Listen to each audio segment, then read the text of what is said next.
ধন্যবাদ সকলকে। সম্মানিত উপস্থিতি, এ পর্যায়ে রিসার্চ পেপার বিভিন্ন স্পোর্টস প্রোগ্রাম, প্রমোশন ও কালচারাল শোয়ের মাধ্যমে বর্তমানে অনলাইন জুয়া সংগঠিত হচ্ছে। সেই সাথে শিক্ষিত ও উচ্চবিত্তরা অজান্তেই সেসবে জড়িয়ে পড়ছেন বলে জানান ট্রেনিং ও গবেষণা বিশেষজ্ঞ professor doctor Sarfaraz Ali. 83% participant agree করেছেন, ইয়েস, অনলাইন গ্যাম্বলিং এর মাধ্যমে একটা মানি ট্রান্সফার হচ্ছে বা আপনার মোবাইল গ্যাম্বলিং এর মাধ্যমে আমাদের মানি লন্ডারিংটা হচ্ছে। আর হোয়াইট কলার ক্রিমিনালদের একটা বিষয় আসছে, এখানে 76.9% বলেছে যে হোয়াইট কালার ক্রিমিনালরা আজকাল এই অনলাইন গ্যাম্বলিংয়ের মধ্যে তা এনগেজ হচ্ছেন। এক্সাম্পল হিসেবে এসছে, আপনারা দেখবেন যে আজকাল বিভিন্ন স্পোর্টস সাইটে আমাদের বেটিং হয়, কিন্তু অনলাইনে বেটিংগুলো হচ্ছে, স্পোর্টসের প্রমোশন হচ্ছে, বিভিন্ন কালচার শো হচ্ছে, সেখানে প্রমোশন হচ্ছে, সেখানে গ্যাম্বলিং হচ্ছে। মানে এই গ্যাম্বলিংগুলো কিন্তু হোয়াইট কালার ক্রিমিনাল যাদেরকে বলছি আমরা, তারা কিন্তু করছেন। তারা খুবই সফিস্টিকেটেড, খুবই এলিট ক্লাসের, তাদেরকে আমরা টাচ করতে পারি না, তাদের চিনতে পারি না, বাট তারা কিন্তু এখানে একটা বড় অংশ ইনভেস্ট করছে, নিজেরা এনগেজ হচ্ছে। একটা মেজর ফাইন্ডিংস আমাদের সার্ভে, 91% আমাদের রেসপন্ডেন্ট যেটা বলেছেন, lack of proper knowledge and monitoring, তার কারণে তারা কিন্তু ইলিগাল মানি ট্রান্সফারে সংযুক্ত হয়ে যাচ্ছে।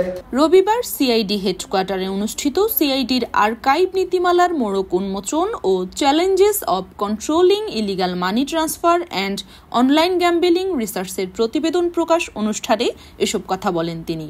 এতে প্রধান অতিথি হিসেবে উপস্থিত ছিলেন সিআইডি প্রধান মোহাম্মদ আলী মিয়া।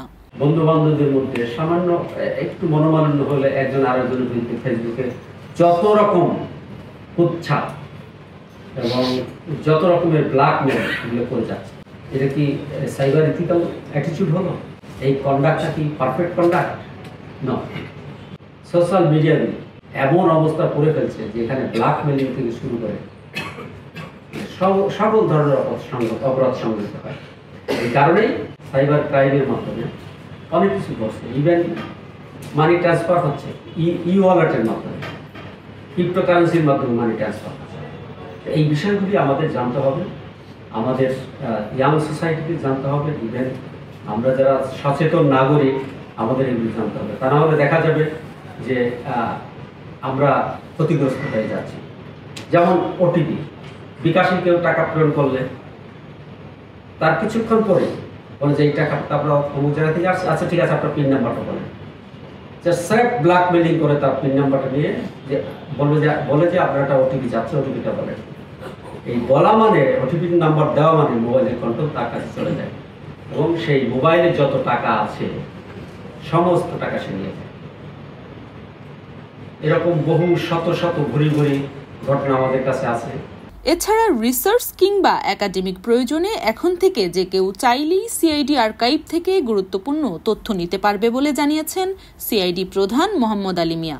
প্রাথমিকভাবে 8 সদস্য এবং পরবর্তীতে 15 সদস্য বিশিষ্ট একটি কমিটির মাধ্যমে 1 বছরের গবেষণার পর আর্কাইভ নীতিমালা তৈরি করা হয়েছে বলে জানান তিনি।